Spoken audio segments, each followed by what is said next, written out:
hailing us from the USS Spacebook. Time to sit back, lubricate where required, maybe, and engage your warp drive. It's a new episode of our YouTube exclusive, raw, unfiltered, as live Star Trek video podcasts with me, Dan Hadley, Birmingham's King of the Geeks, and the away team that have been daft enough to volunteer for it all this time. Who's it going to be? Who's with us? Well, yes, we're going to have to say Happy New Year to the first one, our very first crew member, because, he's been celebrating all weekend. Apparently, he is sober. So, welcome back. The Rabbi Smila Betkin. How are you, my friend? I am very good. Wait. So you want me to, what was that again?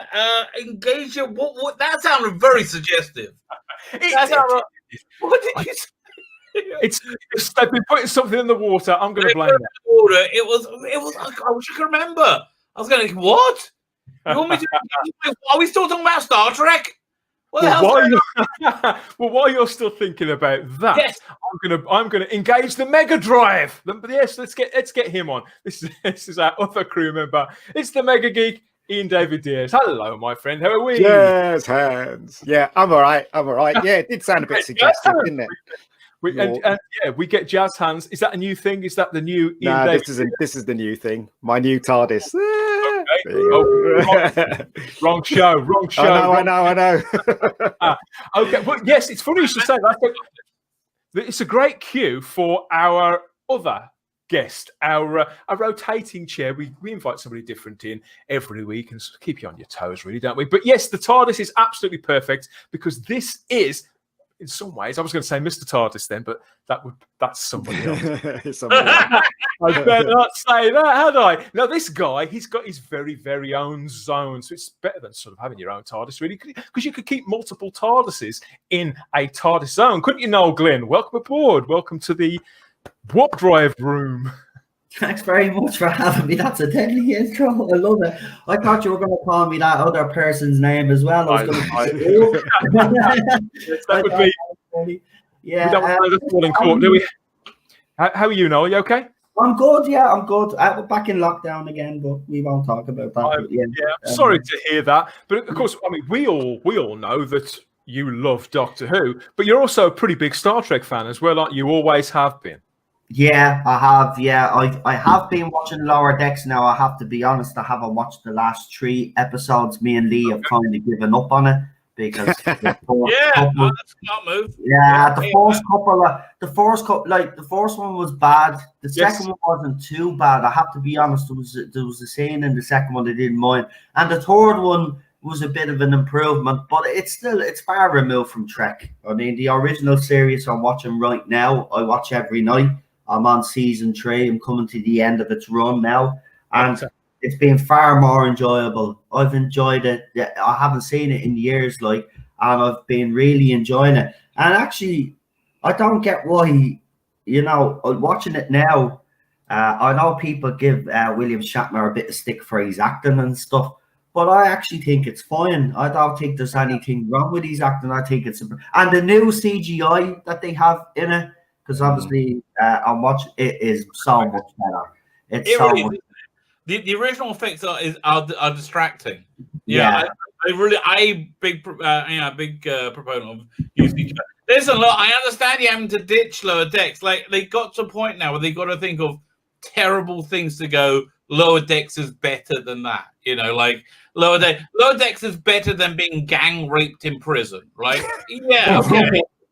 And I guess would you rather be gang raped in prison or watch Lower Decks? I guess it's Lower Decks, I guess. And that's listen, if you're somebody who would go for not watching Lower Decks, I make whatsoever.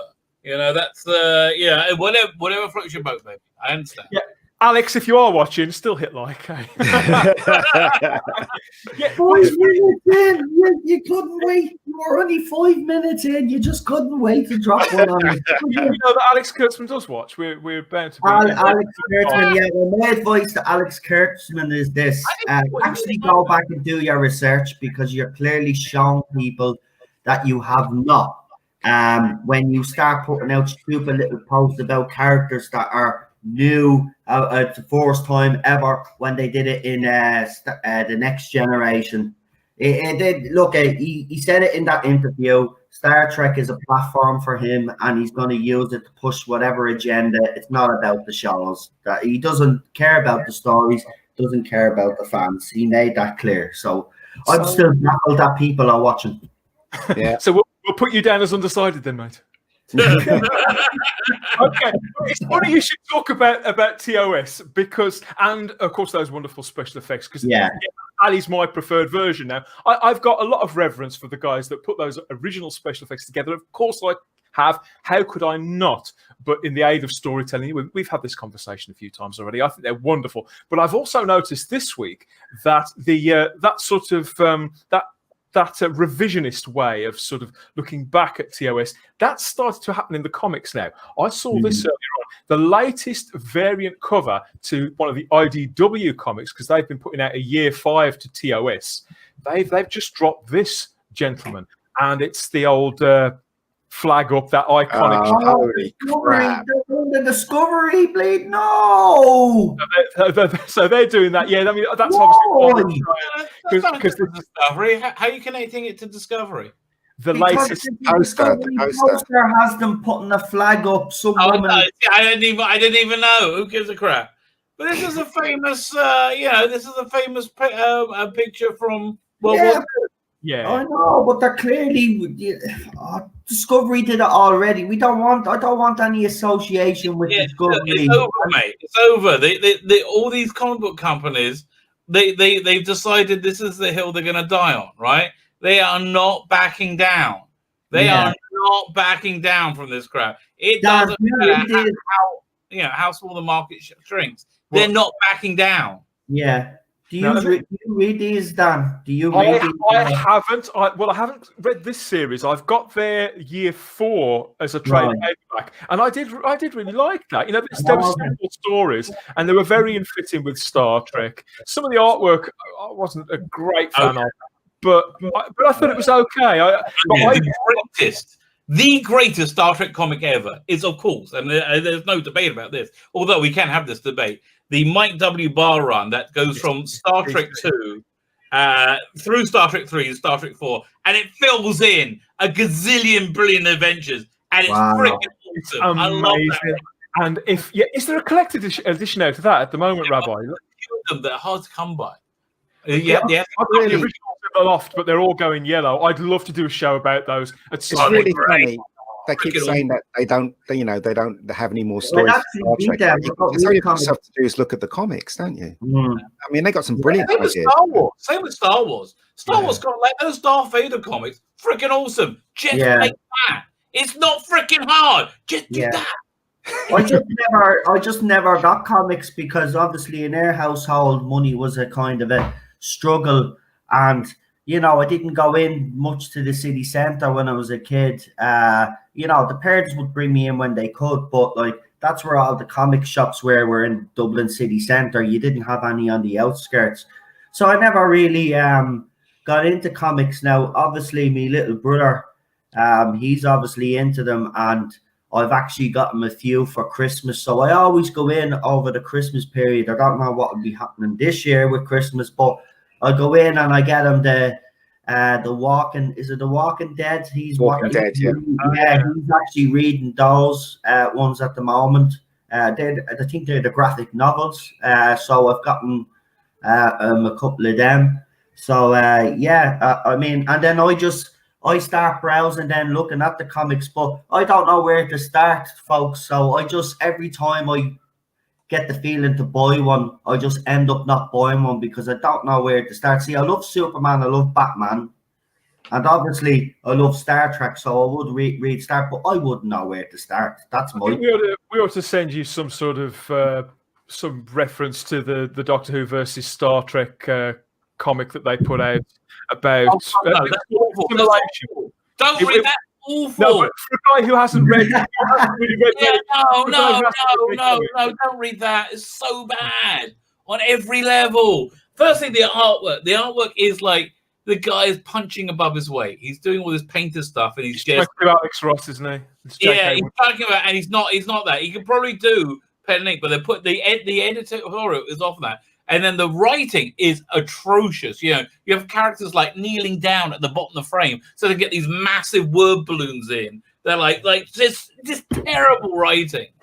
It's terrible. I want to draw your attention to this, though. In particular, if you notice, that's Harry Mudd down there. Yeah, but it's not the original TOS Harry Mudd. That's Rainn Wilson's Harry. Yeah. Well, somewhere in between the two. You know, it's like a variant. I like Harry Mudd. Harry Mudd was the one that did the first episode where he had the 3 women, wasn't it? And the certain drug or whatever. Yeah, I only watched that last week because obviously, as I said, I'm watching all the way through. Yeah, I love Harry Mudd, and I love when they revisit him on that planet of androids. All the women and the male androids, and then there's a bit of a revolution going on. Yes. Yeah. I'm telling you, look, the original series for me is the benchmark and always will be. And I don't think, and even though I like some other shows that they've done since then, I mean the Star Trek shows, they've never reached the same heights. None of them. Deep Space Nine, Voyager, Next Generation, even Enterprise, and none of these shows even come close to any of those that I've mentioned. I think it's such a different animal as well. Yeah. It's got its own charm. It works slightly different. If they don't do the A and the B plot thing, which came in with TNG, so I hold TOS and TNG up pretty high, the pair of them. Yeah. Very difficult between the two because I think they set out to tell similar stories, but everything else about the shows was so different. And they excelled in what they were in how they were and for their time in the way which I don't think that Star Trek has since. I think they could have done that. Discovery could have been the next phase of that. Yeah. I like the Next Generation now. I really do, but I think the classic just is to me is just another level. I think they did well with the Next Generation. Season 1 was pretty boring though, to be quite honest with you. But after that, when what's his name, Patrick Stewart kind of lightened up a bit, you could see it then. The cast they relaxed a little bit as well, because apparently when he first arrived on set and stuff, he's a very serious actor. So, you know, he didn't take any nonsense that was going on the set, but apparently he lightened up during season 2, season 3, and you can actually see the difference within the acting, because you can see they're all connected. Well, season 3 is when it really comes together. Yeah. I mean, those are the ones that I'm watching at the moment. I haven't watched it again this week because I've been. Voyager is my personal favourite, Dan. Voyager is your favourite? I thought it was. I thought I'd heard you say that before. I personal favourite because I know it has a lot of filler stories, but there are some cracking stories in there, and I do like Janeway as a captain. The only thing that annoyed me is that when Jerry Ryan came on board, there was more focus on her character development. Thank God. Don't get me wrong. Don't get me wrong. For obvious reasons, I get it. But look at Harry Kim. The character didn't go anywhere for 7 years. If you actually look at Captain Janeway herself, her character doesn't go anywhere in 7 years. There's no character development. She stays the same all the way through. He concentrated. The people that got the most character development on that show was Robert Picardo's Doctor and I love him. He's great. The two of those characters, look at them from the start to the end of that show, right? When Jerry going from season 3 to season 7, you could see it. Her character developed all the way through, and so did the Doctors. But the rest of them all kind of stagnated. They all just stayed the same. Well, they became very popular, didn't they? It was the best straight switch up in the history of television. They became very popular for 7 of 9, right? Yeah, I mean, what's not to love on 7 of 9? For God's sakes, you know what I mean? When you see 7 of 9, you're like, Jerry Ryan's a great. Says it all.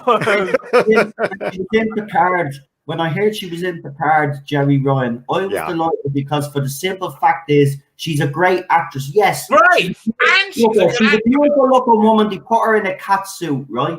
That's fine. She had the look, she had the body, but she also has the talent, and we must not forget that, because she is a terrific bloody actress. And what she did under the circumstances that she actually had to go through, because her and Kate Mulgrew did not get on, right? What happened was she ended up, Jerry Ryan ended up with one of the executive producers in a romantic way. Yeah, that rubbed. You know what? You know what I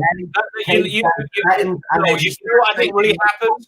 What I think really happened was that Jerry Ryan is sane and Kate Mulgrew is out of a freaking box. That's what I think.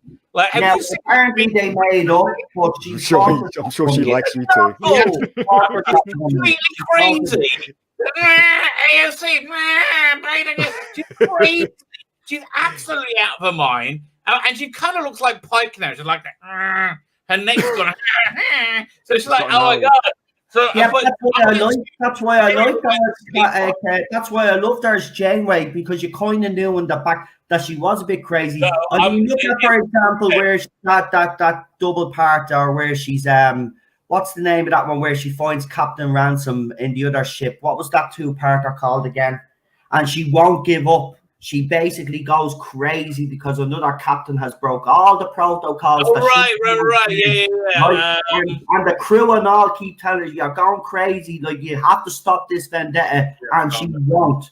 Right? That's when I knew personally that woman, that was true Kate Mulgrew there on that screen. I was not surprised to find out that she was somewhat eccentric. Yeah. Because firstly, I'm trying to be polite there, because most of them are. I mean, I think William Shatner's arguably eccentric, and long may that be the case. Avery Brooks is like literally living on another planet. Do you guys think that Avery Brooks and William Shatner, they both act the same?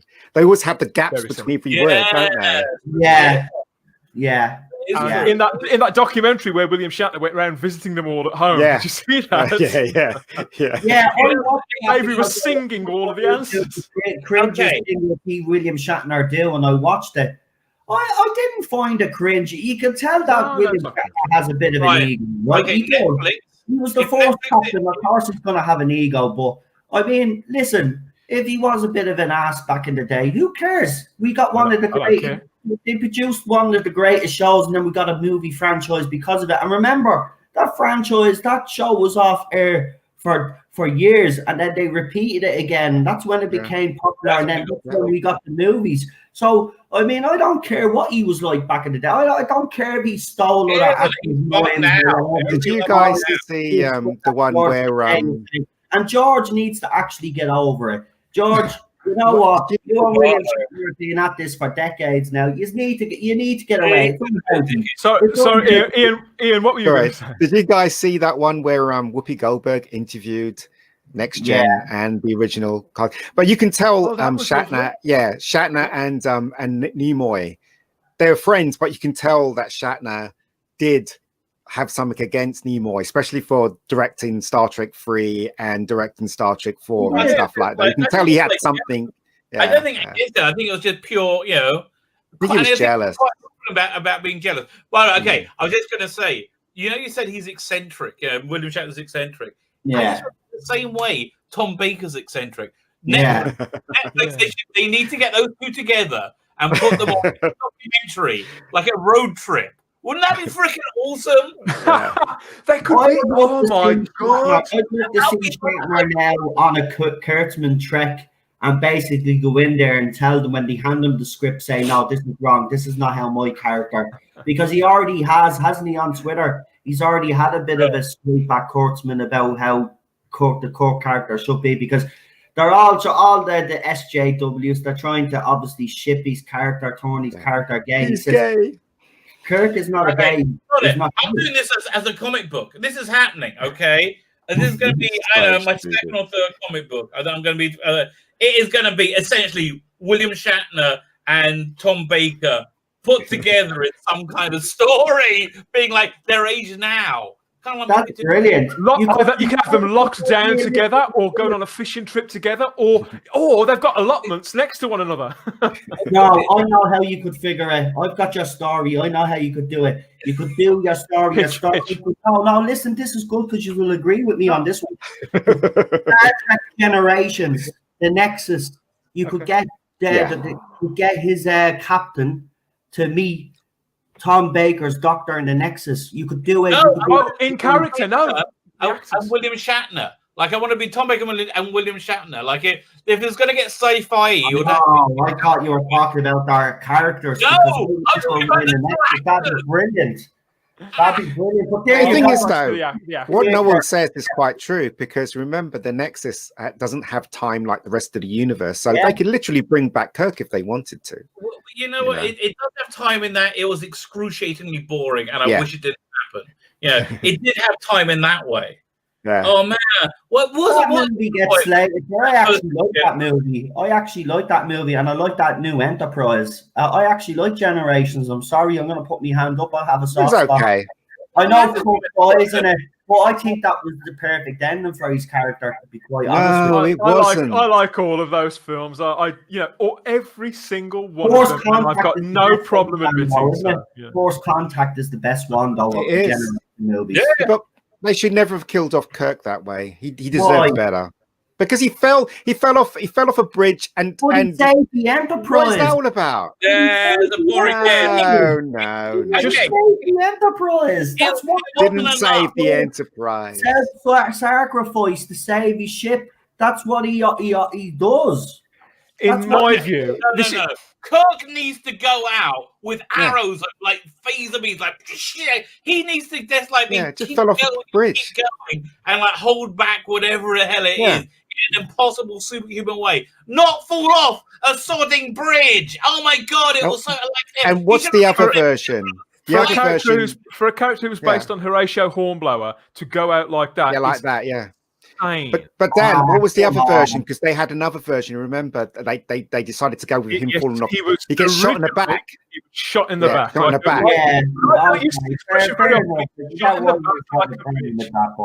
I don't know. I don't want him back though. Secretly, don't get me wrong. If it wasn't Kurtzman, I would love to see Shatner back somehow, even in a cameo, but not now. Not under this regime. Oh, no, unless he went in there and gave him all creative power, which is not going to happen. And that's what he would want to write the character himself, because he knows. Listen, I would let Shatner write Kirk because he's played the character in the show and in movies. So none of these bozos know how to write Trek. We've seen it. I know we came here to discuss Lower Decks, which this is a general Star Trek conversation. But it is fine. Lower Decks, Picard, and Discovery. Now, I did watch season 1 of Discovery. I got 3 episodes in, and it was so bad that I actually switched off, and I haven't watched since. Now, myself and Rabbi, obviously on his channel, we did review a week by week episode review. It was agony. And it was painful. It was absolutely painful. So for that reason alone, no way would I ask Shatner to come back to this. Honestly, what is worse, that or being raped in prison? Because they just can't run on forever. It's a reasonable question. Let us know in the comments section which of those two options is the better or the worse. It's in the comment section. We want to know what you think. I went through one, and I know how bad it is. I mean, before we leave the Shatner topic completely, I in my view, this is 25 years ago since the character, since Generations. Now 25 years this year, 26 years. Sorry. So this is was it 25? Yes, 25 years. Okay. In that time since, not only was that situation where the character was originally going to be shot in the back and then fell off a bridge, but in that time, in the 25 years in between, William Shatner has been fiercely loyal to Star Trek fans, and he's been loyal to the brand, and he's been for all I've no doubt that the man's not perfect, but he's been across the world, making a few quid, but he's never ever tried to distance himself from Star Trek or Star Trek fans. And what has the man had in return? You know, you could even say, I think that he even stood the recasting of his character in 2008 for the 2009 film. I think he took that with great dignity for a man who absolutely has a ferocious ego. I thought he was very welcoming to Chris Pine. He got it, and he hasn't complained about it. No. And in 25 years, all this franchise really gives him, apart from a bit of coin, I've no doubt, is loads of aggro on Twitter, and this sort of a bit of a blight on his career, that his time in that character, the character that he's best known for, and let's face it, will always be remembered for. I do hope he's around for a long time, but he will always be remembered for Captain Kirk. He will. That he wasn't given the finale and that final moment that the character deserved. Nimoy got that chance three or four times over. Three or 4 times over. That way, Dan, you're absolutely spot on. Then, and I think it's a shame. That way, you're spot on. Nimoy did get that chance, and I do know he was asked back for these new movies, but he did turn it down. So I don't know what his reasons were for turning it down. But I have listened to him on Twitter lately, and I do think he put up a tweet a few months back where he said if the story was right, he would consider coming back, but it'd have to be the right story. Now, he's always maintained that, and that's what he said was the reason why he didn't come back for the new, because he didn't feel the story was right for his character, and that's why he didn't return. Or maybe because he does have an ego, and I'm just throwing this out there, maybe it's because Leonard Nimoy was also in the movie, and I think at that time the two of them had a bit of a falling out again. They've had falling outs and they've made up over the years, but I think at that time in 2009, I think they might have had a bit of a falling out, which is if it is the case, it's such a shame, because if they didn't, he'd probably I don't think they did at that time, because they were both older and they were both like kind of like we're happy with where they were. Do you know what, guys? They can bring back Captain Kirk if they wanted to. All they need to do, right, is get someone when William Shatner when he was in his prime, the same height, the same build, and do deep fake on that person and get William Shatner to do the voiceover for that character. They can bring him back. There are several ways they could. I would even cast William Shatner as Captain Kirk now and put him in something. A few years ago, I'd have been dead against that, because I've always felt that Star Trek is not fantasy really. It's science fiction. It's science fiction, and to do that and to bring a character back like that when we've already seen him die would disrupt it in some way. As I said, I think the franchise and the show has been disrupted to such an extent and turned into pretty much fantasy. I mean, the finale to season 2 of Discovery was pure fantasy. Made no sense really whatsoever. No logical sense. It could have been. Things couldn't really get much worse. So I would parachute Shatner in there. Nearly 90-year armor. You say things can get much worse, but we have a new level of comparison. That or being raped in prison, That's... Okay, yes. Well, we don't know yet. We'll hopefully by the next show we'll know from the comment section. Please let us know if you have ever spent time inside. Okay. Now, before here we are. This will perk us up a little bit, because we've got some more Star Trek art. This caught my eye. I think you're going to like this. Noel mentioned Enterprise earlier on, and this is a painting by the artist Mark McLaren, and it's supposedly for a brand new Star Trek book that's coming out called The Federation: The First 150 Years. Wow! And this is obviously a portrait there of Scott Bakula, with the idea is that it's the other 4 figures, the 5 sort of founding races of the Federation. Now, there's a show that needs a revival. That's a show that actually deserves a revival, because fans of that show were rightly screwed over. It was very good, and then they just decided to pull the plug. And Enterprise fans, my dad is one, by the way, he absolutely loves. CBS All Access. This is what they should be doing. Do an Enterprise movie. Do an Enterprise miniseries. But you know why they won't do it. And then you could do that like season 5 Enterprise. This is the only, because of course this series those 4 seasons, they're the only bits of Star Trek at the moment that are sort of away from all of this that we're watching now. That these exist as we watch them. These exist even in the JJ universe, in the Kelvin universe. These haven't been sort of overwritten. Purer, don't they? They feel cleaner. Yeah, they really do. They've actually been shielded from all the other. But why do you think, Ian? Serious and Next Generation. Oh, they've ruined the legacy of these shows, but they never speak about Enterprise. Actually, it's simply because people didn't really watch it. I think you're right, Ian. Why do you think that they would never do that?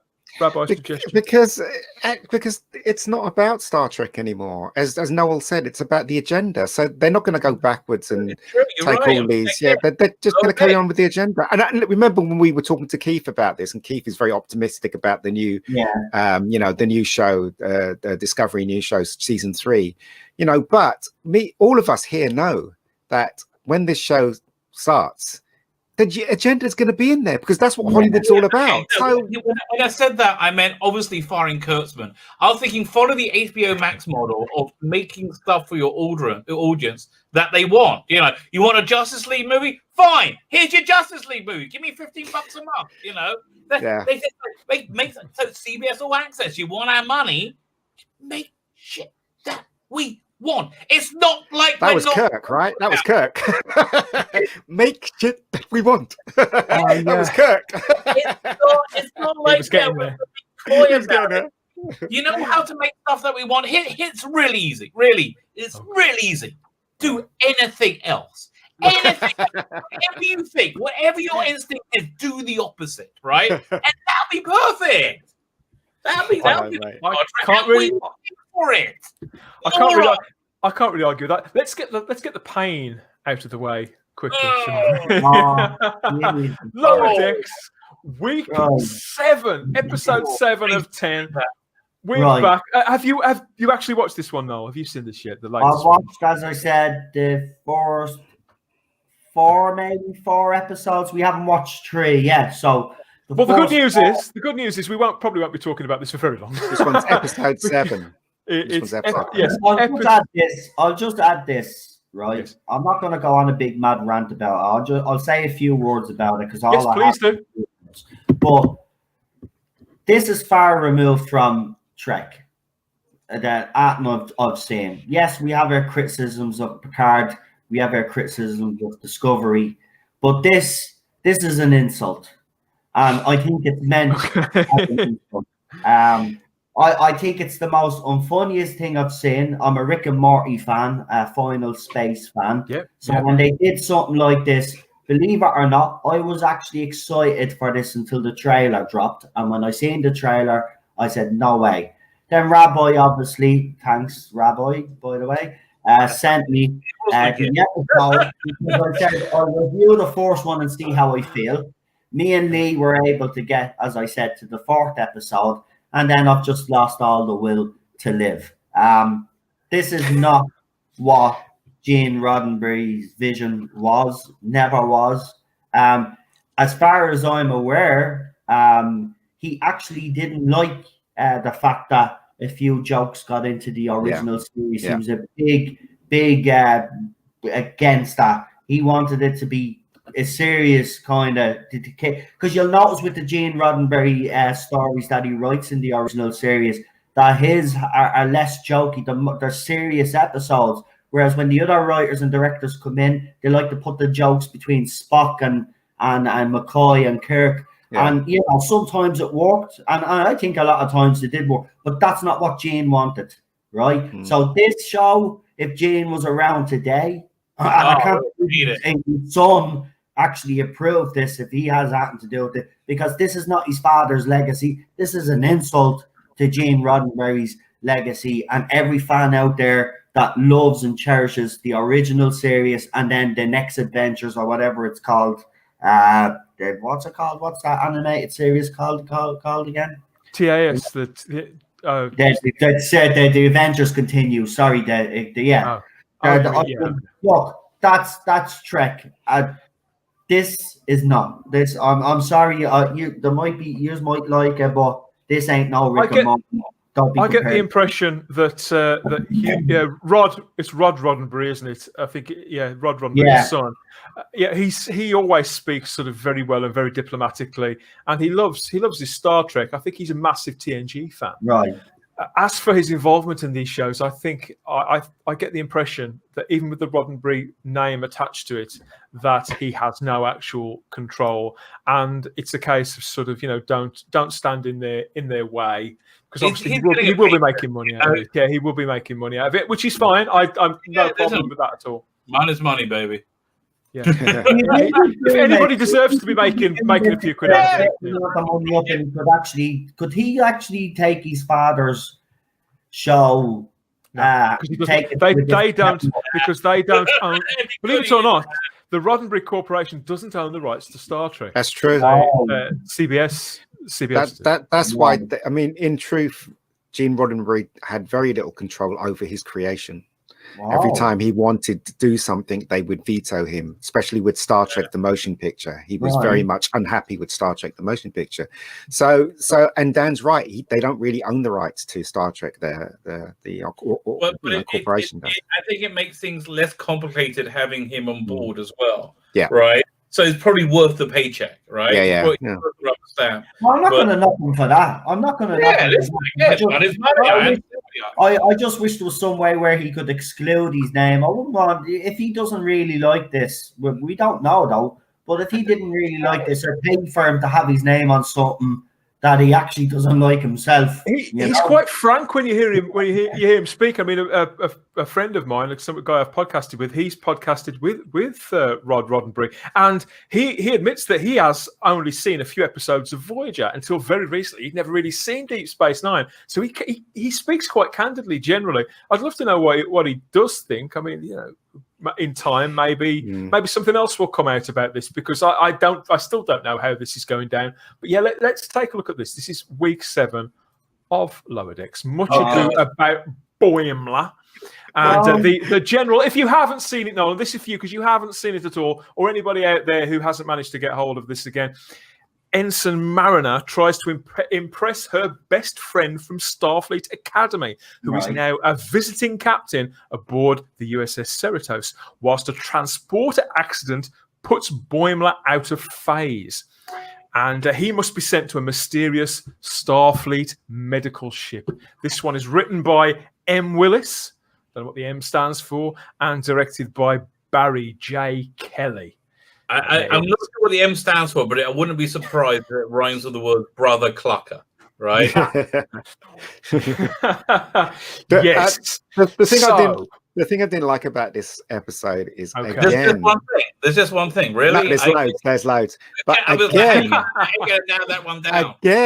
Again, Mocky Spock is perfect in this. Absolutely 100% perfect. Even when you thought she was not being perfect, at the end, more perfect again, she was perfect. It's offensively bad. I rest my case.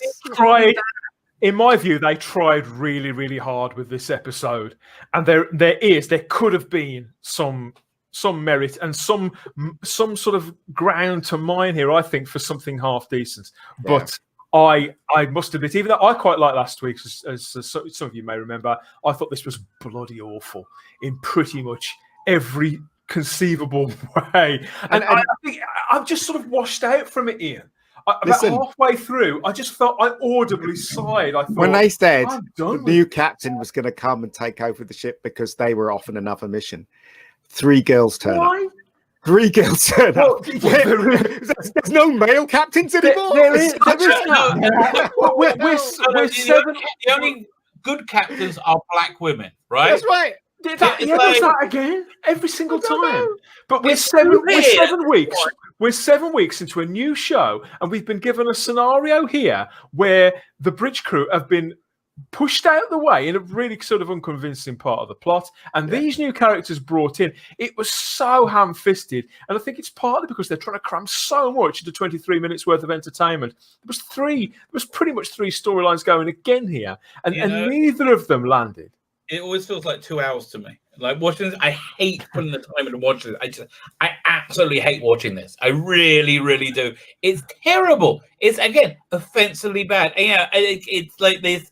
It's white men trying to prove that they're not rapists when they clearly all are. It's like how much more rapey could you possibly see? Like, no, we look how much we like black women. We're the only look at this picture here. Oh, is there a single captain in Starfleet who's not a black woman at this point? Yeah, or a male, or a male. You have the stupid Tellarite one. If it's a stupid one, it's male. Yeah. Not an old yeah. That's what I'm saying. That's what I'm saying. It's again, I'll use this word again. It's undeniable what they're doing to this show and what they're doing, what Hollywood is doing. The only show that's exempt from this is The Boys. The Boys, the last episode, they took the piss out of everything that's happening now. But in this show, they definitely are playing the agenda card. Here they were with this storyline in the bottom picture. They were trying to evolve the Mariner character, but then I don't think they're good enough writers, and I think you can't do that in a 23-minute show. Well, they were trying to show sort of highlight to her the fact that she'd made this choice to remain an ensign and to not take anything she's perfect again seriously. Yeah. And this is what and because they're stuck in this format, and because the whole thing has been, I believe it's been misconceived, the entire show. They not only do they not know who it's for, I'm convinced they don't know who it's for more and more by the week. But they've created this formula, not really respecting the boundaries that they'd sort of set for themselves. Are these characters going to evolve? I don't see how they can. I really don't. Characters. They're ciphers. How are these ciphers? Yes, that's the difference. Yes. Yeah, I mean, they introduced this new character, and she looks like Mocky Spock. The new character, they both look alike. At one point, which one's which? Which one's which? We had same hairband, same general shape of face, same eyes, eyebrows a little different. I think the hue of their skin tone is slightly different, but other than that, you sometimes forget. What? Yeah, I couldn't work out who was the voice artist on this. Did anybody bother to check? Nobody cares. I looked up all of them. I hope the three-handed guy. You see, that's the other thing. I hate their random blunderbuss sprinkling of Star Trek lore over everything. Oh, it's even worse in this one. Yeah, you could tell they got they just love putting in the three-handed alien. How many names did they drop this week? Because crazy episodes. But listen, this is a product of what's happening in America right now. They're forcing these characters in that actually aren't great at all. Obviously this character, the female character, she's annoying from minute one of the show. If you're gonna see again, we have to be very careful here. I'm seeing it on Britain's Got Talent as well. I think these people have all forgotten that their main objective is to entertain us, right? Now we do know the world isn't perfect, okay? I'm not going to sit here and deny that the world is perfect. It ain't, okay? But when we watch television, right, for that hour and a half, we want to forget about the worries of the world. We don't want to be reminded. Shows like this supposed to be entertaining us, not having agendas running through. No, it's just highlighting how bad the world is. They are trying. Well, this show is trying to entertain people, but they haven't got the skill set. I don't think. Yeah, they haven't got this subplot with what's her name? Dog. Yeah. Yes, I wanted to ask you about this subplot, Rabbi. She's gone from a quirk to being freaking insane and needs to be thrown out of an airlock. She's lost her freaking mind. Well, in this subplot, Rabbi, but she creates a life form. Yeah. It's the most, this is still supposed to be the Star Trek universe. She uses replicators to create a new life form, which she then pretty much abuses for the entire time. Yeah, but how is she able to do that? How is the replicator able to replicate? Potentially, I can see why, but there would be laws against this. Yeah, There are because the way that they are in Star Trek, the ethics about other life forms, just manifesting one out of thin air, and the responsibility to ethics. They had a huge thing about Data, and he was a robot. Do you know what I mean? Yeah. So I mean, they're not going to allow someone to create life like a dog. And this life form, how are they going to allow that? And this life form can, even though it looks like a dog, as we find out, it can change. Talk, it can reason, it can think, it can evolve. So why was she? I just don't. None of this rings true at all. And you think, okay, it's a cartoon, and you're taking it too seriously. But why make it Star Trek? Why does this belong in the Star Trek universe to anybody? I mean, for all we've got the transporter incident. See, I was amused by that plot for the first couple of minutes with the transporter malfunction. And that could have been quite interesting on its own, but even that sort of died. And they took that to a really weird and uncomfortable place. Yeah, they did. As well, where Boimler, who is fiercely irritating, and the guy who's voicing him, I'd hate to think they must just force 100 weights of Smarties down that guy's throat before he performs. He's bouncing off the walls of the recording studio every single time, and it is starting to break me down a little bit more, because I do feel like I really have seen all there is to see with this show. The only thing that's different about this episode is that they swapped the team around. So green girl teamed up with purple head guy. Oh, that's and true. You know what I mean? Every week it was the same bunch of people, same team, but now they swapped it. And as you said, right, the dog was walking around. It turned into a block at one point, turned into a huge creature at one point. Yet they allowed the dog to wander around doing whatever it's doing. It's like, what the hell?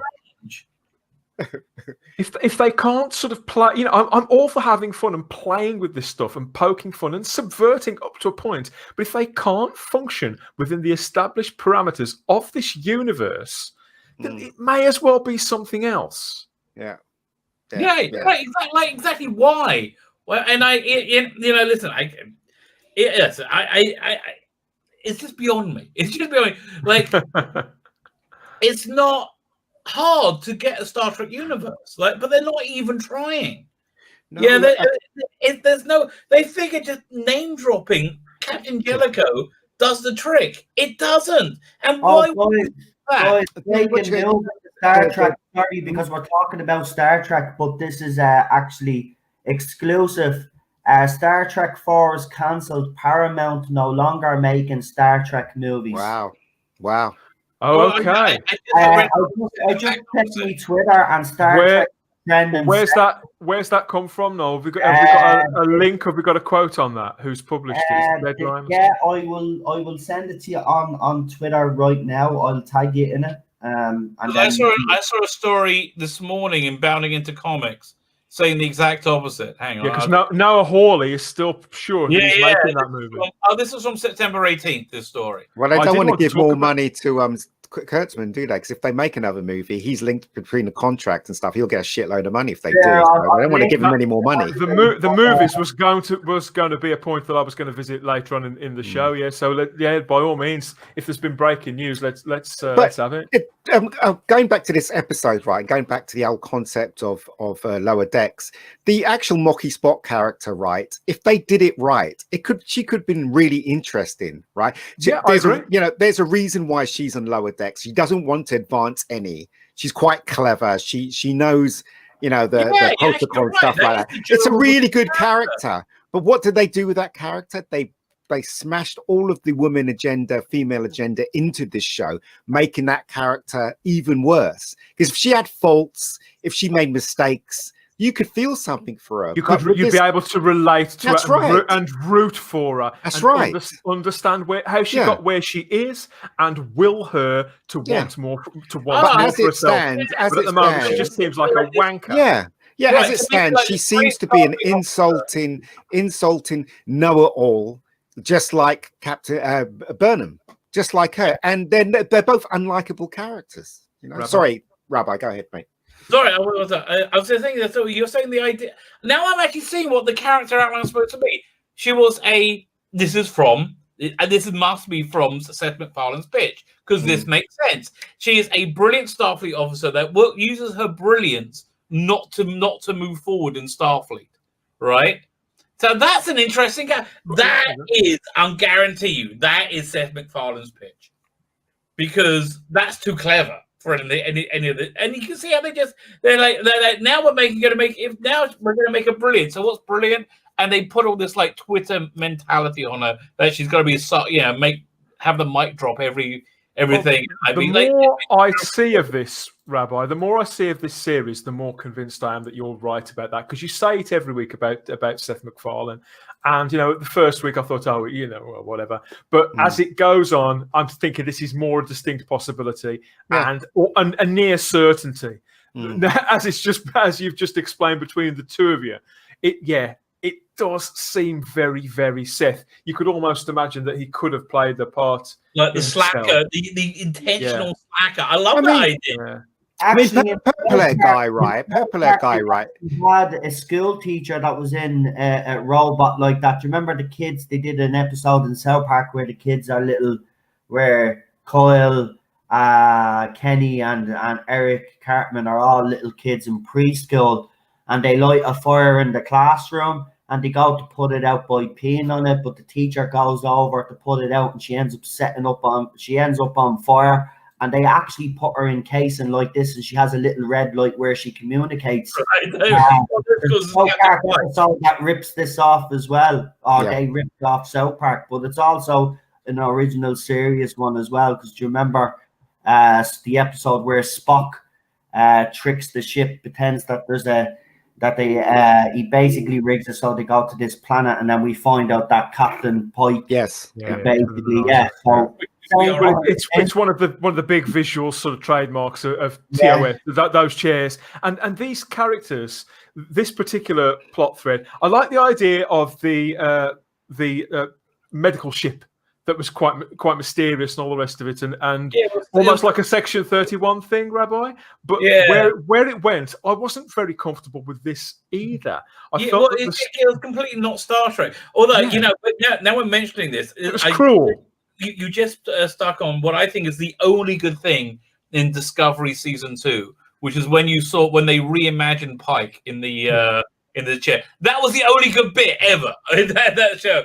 But they had no idea what they were doing. It's all these disparate ideas that pulling against each other, none of them working. But right? As I said, right, if you look at the series very carefully, the characters could work if this agenda wasn't in there. I mean, Mr. Purple-haired guy, right?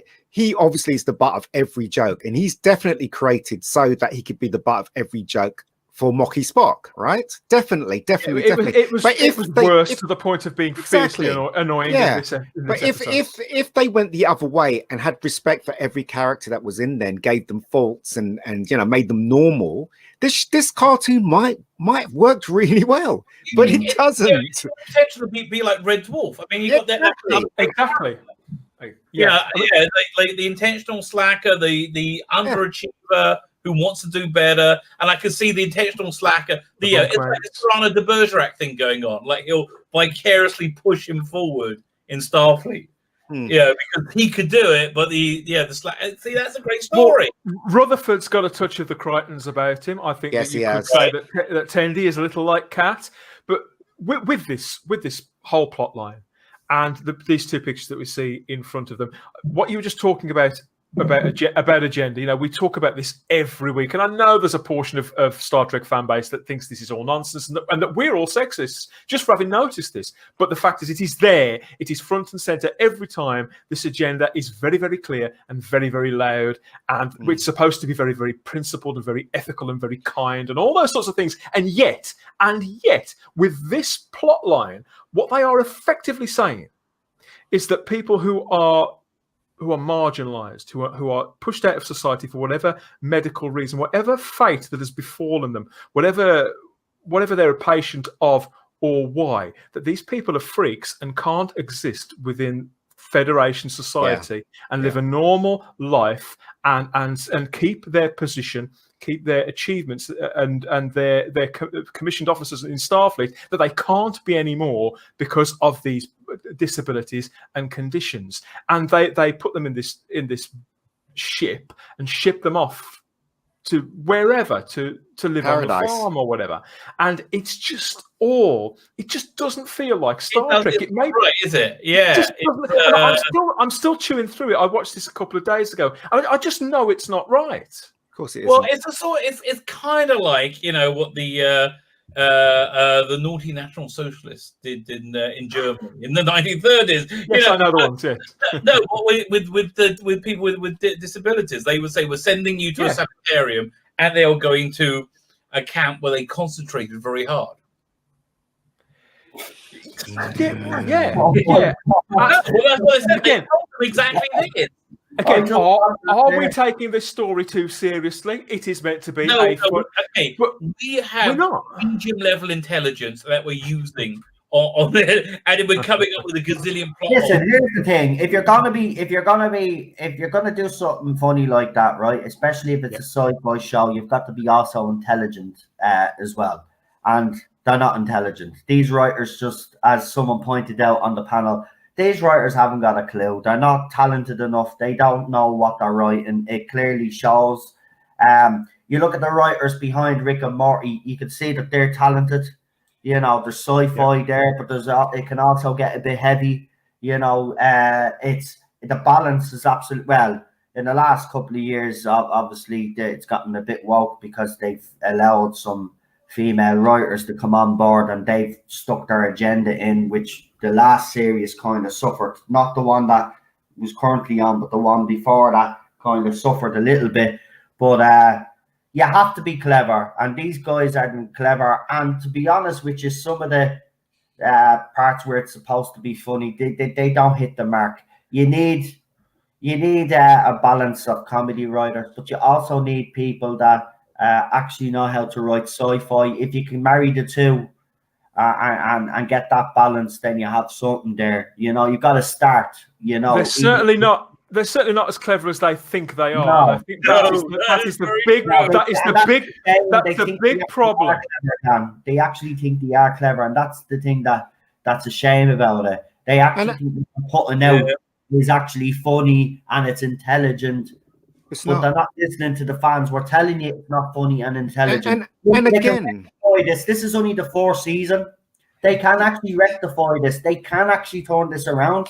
If you think we're talking crap, again, Mr. Purplehead Man is definitely been taking something good comes to him and it's taken away. Every week is the same thing. Something good comes to him and it's taken away. Yeah. Right? Like today, he was in paradise and he was like, and I said, oh, there's nothing wrong with you. And they took that thing away from him. Every week is the same thing. Boimler is the personification of all men that the matriarchy is getting revenge on.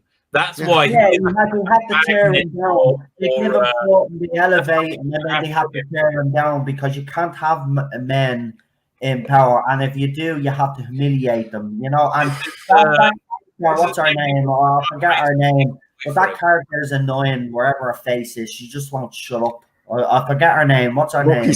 Mocky Spock. This is every female writer's ex-boyfriend. Okay, is Boimler, right? That's why they can whip him mercilessly, because that's what he's there for. Yeah, but you remember the week where we actually thought he'd actually done something good. That's right. And then we see them by the end of the episode. It was all her plan, and I was like, you couldn't even give him that. You couldn't even let him have that one thing. You had to take that away from him. You had to, and that's what I hate about this show. Give him that moment. It doesn't matter. We didn't need to know that she had anything to do with it. Don't tell us that. Give him the moment. What's wrong with giving? He did well, and you had to take it away. You had to make a fool of him. And since day one, he's been made a fool out of. And you know what? You can see he is the typical Starfleet officer. He wants to follow the rules. He wants to, not get into these situations. And she's the one that gets him into these situations. And then when he does start to do something good, she can't have that. She has to be the one to bail him out. And that's what I don't like. It's the right. And she always has to be the one to bail him out. And that's not, no. I'm sorry. I'm sick of this. You can have strong female characters, but you don't have to be little men in the process. Okay, let's wrap this up. That's the thing. They do. They can't help themselves. let's. I know you haven't actually seen this one now, so I won't come to you. You've already said you're out with the show. Ian, how are your shields holding this time? Is it still at 1, or is it? It's below 1 now. Okay. This episode was absolutely awful. Yours were blown out several weeks ago. Yeah, no, it's just awful. There is nothing to recommend it. It's terrible in every way. I'm down to 10% after this. So yes, rather than prolong the agony, let's talk about this story which Noel from the TARDIS Zone has kindly found for us. We've got it on screen now. Let's see what's happening with the Star Trek movies. Apparently, this is a just breaking story from Giant Freaking Robot here. Star Trek is dead, or at least in movie form. Paramount was at one point working on 3 different Star Trek movie ideas, but according to our sources, all 3 of the Star Trek movie projects they once had in various stages of development are now totally cancelled. Star Trek very recently was taken over, wasn't it? The entire thing was come together from being separate into the movie and the TV universe, with the melding together of Paramount and CBS. And Viacom sort of taking control of the whole thing. It's given them the option to push it all together and to unify Star Trek. But it's also meant that Alex Kurtzman now has a boss in Emma Watts. And a few weeks ago, she made clear signals, didn't she, that she was looking very, very carefully at, I don't think she used the phrase relaunching Star Trek, but it wasn't far off. She certainly intends on realigning it somehow and she clearly knows that it could be doing creatively and financially better, which is, of course, what you'd expect studio executives to look at. That is their job, is it not? Yeah. So here we are. I mean, this comes from the same source. Was that she's getting it in a shape where it can be sold, right? Is that was her remit? I heard that too. It makes perfect sense. Sell it to who, though, Rabbi? Sell it to who? Who would take this franchise on? Or who do you believe? Listen, it's still McFarlane. People have mentioned. Would you like his company to take it over? I'd love his company to get it. But listen, we're still talking about it. So that's valuable. That makes it valuable that we are still talking about it, and there's still an audience. I tell you, if they would bring it back, if they bring back Star Trek that we loved, right? We would buy it. Will Smith thing. We would watch it. The Will Smith thing. I think that Will Smith. Yeah, he's getting. I think that was more rumours than anything else. I think that it was not so much a fan theory, more to the point that I think Will Smith has gone on record as saying that he likes Star Trek. So is Eddie Murphy. Noah Hawley here, and Noah Hawley had said that his film would have featured a totally new cast, so no Chris Pine. It would have been a completely new cast of characters.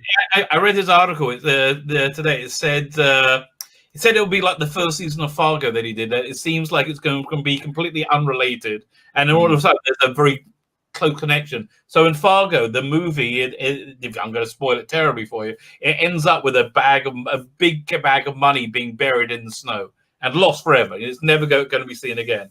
And in about the 3rd or 4th episode of Fargo, we found one of the characters that we didn't know about had found that case, had found that bag of money. And that was it. I'm sad because of the Tarantino movie. I wanted to see that Tarantino. Here we are. I mean, just for the people out there who haven't been keeping track, it says that the Star Trek movies that have been shut down include Star Trek 4, which was the original direct sequel to Star Trek Beyond, which would have featured Chris Pine and Chris Hemsworth were supposed to be in that as George. It's George Kirk, isn't it? The father character. That has been shut down according to this. Noah Hawley's film, the now cancelled film from Noah Hawley. His film was going to be it's an argument for why humanity should prevail and why we should come together to unite, which he thinks is important, and to look at the United Federation of Planets in that way. So he clearly got a very well developed sort of take on it by the same thing. And he mentioned that he's going to work on Fargo season 4. So that's the show that you were just talking about, Rabbi. But it means that we will likely never get to see Star Trek movie script. And same here with the one based on an idea by Quentin Tarantino. Tarantino has been talking about this for 3, maybe 4 years. He was originally going to direct it. He was full of enthusiasm for it. All he would say originally that it was based on a TOS episode. There was talk that it was City on the Edge of Forever, but then turned out it was supposed to be about a piece of the action. But I know Would you Back love that? out of direct. It would have been fantastic. He's backed out of direct. Okay, wait one second. I just realized what he would do. He wouldn't put it in a 1930s gangster movie. He'll put it in a 1970s gangster movie. Yeah. Right. But then we got Chris Pine and Zachary Quinto's Kurt and Spock in a 1970s like Tarantino-esque gangster movie. Oh man, I want it. It wouldn't work. I want to see that movie. I'll tell you why it wouldn't work, because even though I do like Chris Pine's version of Captain Kirk, he doesn't have the same. Sometimes he can be very unbelievable as Kirk. With Tarantino directing, he'll be fine. Okay, So, I think. Yeah, I he's think not the you're right. caliber Tarantino. Tarantino would recast that. Would recast that role definitely. I think it would have been a completely new. But the truth of the matter is that the last 3 Star Trek movies under JJ weren't really Star Trek movies, were they? Let's face it. Well, they weren't Star Trek movies. That's up for debate, but they did make a big impact with the first one. The first one did very, very well. The second one didn't do that badly, and those actors did become identifiable with those parts. I mean, you could say to a Spock in that. The first one, hate the second one because of Cumberbatch. It's ridiculous. I'm sorry, I'm not saying that they robbed from the originals. Didn't like it, but I thought Beyond was actually a good movie, and I wanted to see the direction. Hated Beyond. By all rights, though, gentlemen, 10 years since the huge impact of Star Trek 2009, if it had been managed better, yes, to be honest, it was a license to print money. We should really have been 5 or 6 films deep into this. That's right. Yeah, absolutely. It's inexplicable. It's inexplicable to think that how it floundered really so quickly. What they tried to do is they tried to do Star Wars with Star Trek, and that was JJ's mission. So the second story was just screwed up because of the Khan thing, and then the third one, it was just action, but it wasn't. To me, it wasn't Star Trek. I think that his take and then his way of reinventing it was viable, but ultimately, you see, by trying to keep it in that place, not following it through, that's why it stagnated. But I just want to make it very, very clear that Giant Freaking Robot, which I know is a mid-tier site, that they do break news. They're not, we got it covered. They're not in that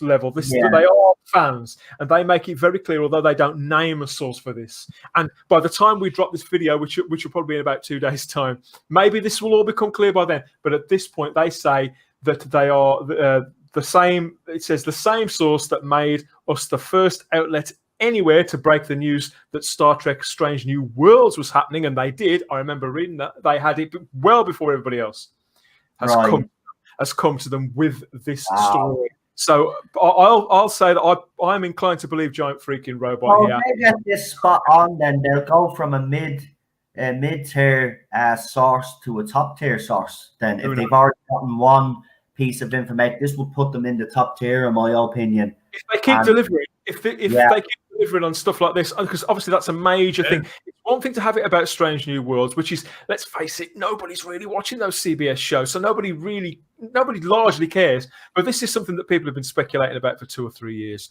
So I think it's going to make it, it could raise their profile and have quite a big impact. Yeah. It's got interesting times in the Trek universe, I have to be honest. It really is. Compared to our show that we all got together on, our love of Doctor Who, obviously. I think Trek is the one out of all of the franchises, if you look at them, has the most potential to rectify itself, heal itself, sort itself out, and actually all they need to do is produce one good show and you will have fans back. That's all they've ever wanted is a Trek show that they can all get behind. And right now, if you look at what's being written, it's just so far removed. And I don't know what.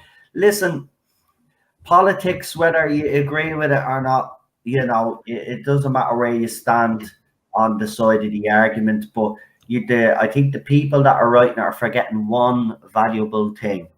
You've got to have interesting stories in the first place and engaging stories in the first place to get people to watch if you want to get a message across. And you can get a message across in the right way and also have a story that's engaging with characters that are well developed. but we're not getting that right now. And it's across the board. It's not just with Trek, it's with Star Wars, Doctor Who, all of them. We've mentioned them time and time again.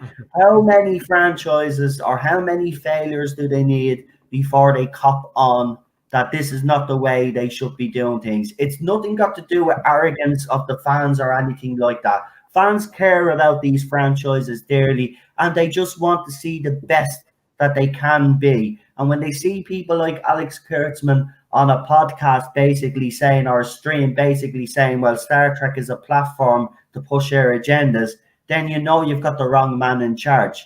CBS start listening to their fans now, because if you don't listen, you're going to keep losing your revenue, and you know you will be forced to sell it. You know, they could do something amazing with this IP. They really could. They don't even need to sell it if they just treated it with a bit of respect. I think you're absolutely right. And I think that if you want any more proof, you know, and you may think we're all talking absolute bollocks, but for me, what's the clincher is the fact that all this stuff that we've just been talking about, and I think, Noel, you've hit the nail on the head there. I think the thing is that the most interesting thing about Star Trek at the moment, the thing that people are talking about more than anything else, none of it is actually any of the content that's on screen. It's all about what's happening behind the scenes. And if the shows were good, I mean, truly good, as good as they should be, then we wouldn't be talking, we wouldn't be speculating about all this stuff, because we'd be too busy enjoying it all.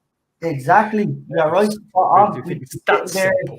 Every week praising, and we'd be debating the episodes. We'd be, you know, none of us want to be moaning about Star Trek. They made the mistake. You're a big fan. They made the mistake with the movies, right? So they tried to inject Star Wars into Star Trek. The first movie was okay. Second movie was kind of all right. The third movie, they kind of lost. If you look at all the classic Star Trek movies, it doesn't start off with action. And Captain Kirk is completely different. Captain Kirk's completely different in those movies, right? Than the original cast. I mean, look at Captain Kirk is not a man that goes in the original series, he's two-fisted and and stuff like that. But if you see the original series, he's a man of intelligence. Do you remember that? I can't remember that episode where that big square was blocking the ship. Yeah. And they had to try and avoid. What was that episode called? Anybody can tell me? I can't remember. The coloured square was in the comment section.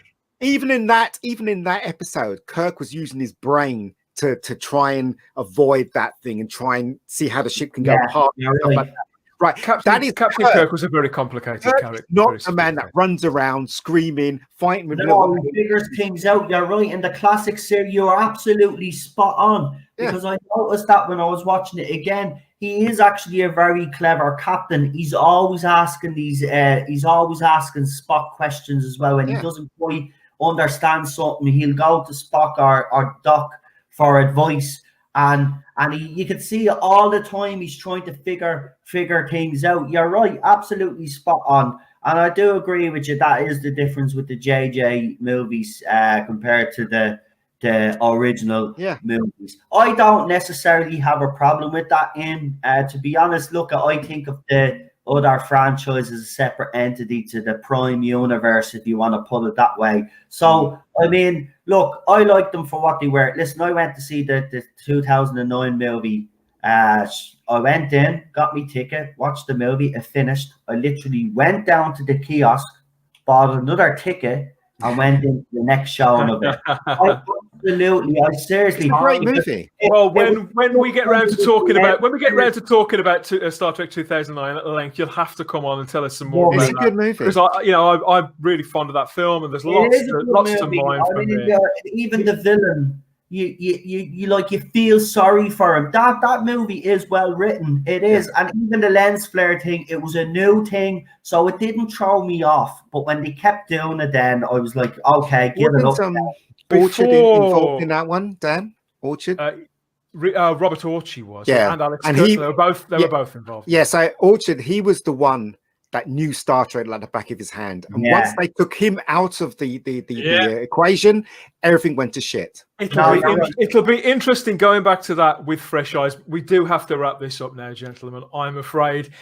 Here we are. Here are our heroes, the original captains, the proper captains. There they all are, the Hall of Fame. Crazy Kate and we've got James T. Oh, Kirk, yeah, William very Shatner, cool. Patrick Stewart, Scott Bakula, and Avery Brooks. And I wanted to get this plug in because, as you may have noticed, if you've subscribed to the channel, if you haven't, why not? Sincerely, seriously, it is about time. If you're still here by week 7, like the video, subscribe to the channel. Otherwise, you're going to miss more podcasts and more great conversations. But we've just dropped this one a couple of days ago. It's a special podcast. It was myself with my guests, Keith Isles, who you'll know from previous shows, the master of the home media minefield, of course, and my friend Jazz Singh. We came in to talk about Star Trek generally, just for an hour and 10 minutes, about the entire Star Trek, all the missions. But there was a very specific hook to that episode, which I'm not going to spoil for you now if you haven't heard it yet, but it is on the channel, so you can go and find that. And here's the thumbnail. Jazz's story with Star Trek is something I hadn't quite come across before. It's really worth hearing. So yeah, chuck that a like as well, please. It's doing really, really well already. And the actual podcast, the Spacebook podcast, which isn't going to be called that, is going to launch very soon with another show. So keep an eye out for that. Oh, right. Everybody else, what do you want to plug? Noel, where can people hear more from you? Obviously on the TARDIS Zone. I'm on Twitter as well. If you want to see what goes on there, I'd advise you to keep away from Twitter, to be quite honest with you.